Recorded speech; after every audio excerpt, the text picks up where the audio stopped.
Hello everyone, welcome to this session. तो last session में हमने इनम्स डिस्कस करा। अभी तक हमने जितने टॉपिक्स कवर करे वो सारे कोर जावा के अंदर में आते हैं। अब जो हम टॉपिक डिस्कस करने जा रहे हैं वो एडवांस जावा के अंदर में आएंगे, जिसमें हम लोग कलेक्शंस, मल्टी थ्रेडिंग, ये सब पार्ट्स कवर करें।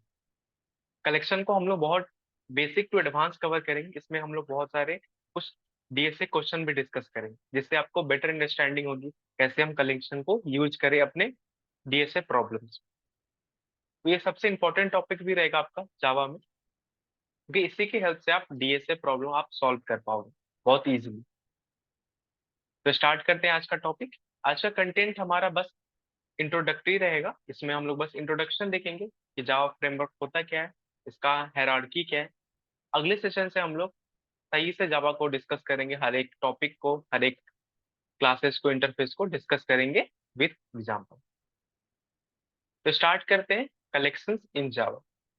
The collection in Java is a framework that provides an architect to store and manipulate the group of objects. अब जावा कलेक्शन क्या है? ये एक फ्रेमवर्क है। वो क्या प्रोवाइड करता है? एक आर्किटेक्चर हमें प्रोवाइड करता है जहां पे हम ऑब्जेक्ट्स को स्टोर कर सकते हैं और उसको मैनिपुलेट कर सकते हैं। मतलब उस डेटा को जो हमने स्टोर करा है उसके साथ हम लोग उस पर कुछ ऑपरेशन परफॉर्म कर सकते हैं। ये फ्रेमवर्क क्या होता है? फ्रेमवर्क आप ऐसा समझो कि अभी तक हमने जो जावा पढ़ा वो एक प्रोग्रामिंग लैंग्वेज था। अब उसी प्रोग्रामिंग लैंग्वेज को हम लोग इम्प्लीमेंट करके और उसी का यूज करके हम लोग एक क्लास और इंटरफेस का यूज करके हम लोग ने एक फ्रेमवर्क तैयार किया, जिसकी इसका मेन पर्पस क्या होता है कि हमें एक कोड को और सिंप्लीफाई करना। जो जावा का कोड हमारे पास पहले से था, कोर जावा, उसी को यूज करके हम लोग ऐसे कॉन्सेप्ट्स क्रिएट करें, ऐसे मेथड्स क्रिएट करें, लॉजिक एल्गोरिदम बिल्ड कर दे, जिससे हमारा जो कोड जावा में जो हम कर रहे हैं वो थोड़ा और आसान हो जाए, हम चीजों को और अच्छे से इसमें इम्प्लीमेंट कर सकें। तो ये हमारा कलेक्शन जो एक फ्रेमवर्क है जावा के अंदर, जिसमें हम लोग ने क्लासेज और इंटरफेस को यूज करके कुछ हमने लॉजिक बिल्ड करे। उस लॉजिक को आप डायरेक्टली इस्तेमाल कर सकते हैं अपने प्रॉब्लम को सॉल्व करने में। उसमें आप डेटा स्टोर कर सकते हैं और उसके साथ आप लोग कुछ ऑपरेशन भी परफॉर्म कर सकते हैं अपने जो डेटा स्टोर करा है।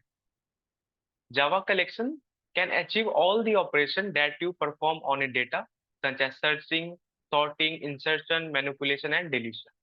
और जावा कलेक्शन में आप हर एक ऑपरेशन परफॉर्म कर सकते हैं।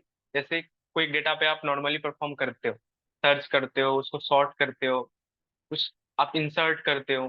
कैसे एरे में आप कुछ चीजें स्टोर कर रहे थे, डिलीट कर रहे थे, पुश पॉप कर रहे थे, वो सारे ऑपरेशन आप यहाँ परफॉर्म कर सकते हो बहुत इजिली वे में।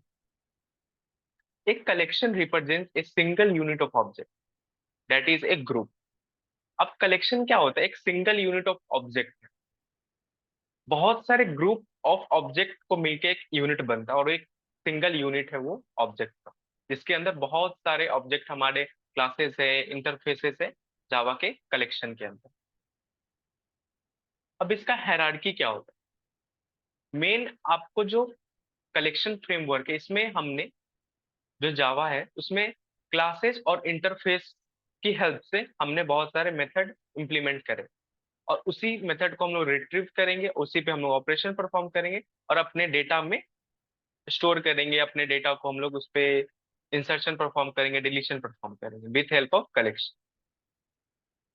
अब इसका हायरार्की क्या होता है? मेन हमारा जो कलेक्शन होता है वो एक इंटरफेस है, और इंटरफेस में बहुत सारे, जैसे आपने पढ़ा कि एक इंटरफेस में बहुत सारे मेथड्स लिखे रहते हैं, और वो कोई क्लास उसको इम्प्लीमेंट करता है और उसमें उसका लॉजिक बिल्ड करता है।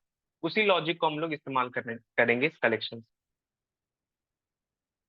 और जो ये कलेक्शन है वो इटरेबल इंटरफेस, इसका पेरेंट हमारा क्लास है, दे उसको इम्प्लीमेंट करता है हमारा इंटरफेस कलेक्शन।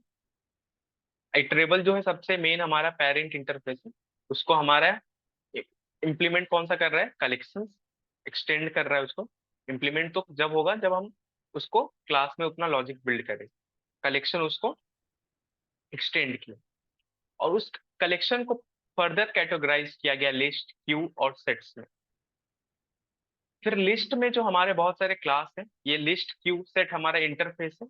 और इंटरफेस को इम्प्लीमेंट कौन कौन सा क्लासेस किए हैं लिस्ट में? जैसे array list, link list, vector stack ने उस क्लासेस में हमने लॉजिक लिखे हैं, और उसी लॉजिक में हमने सारे कोड हमें जो करना है उसी लॉजिक को हेल्प से हमें करना है, मतलब उसी लॉजिक को हम लोग इम्प्लीमेंट करेंगे और कोड करेंगे। देन क्यू के अंदर हमारा क्लास होता है priority queue, then deque. फिर सेट में हमारा क्लासेस है hash set, linked hash set और सॉर्टेड सेट और ट्री सेट।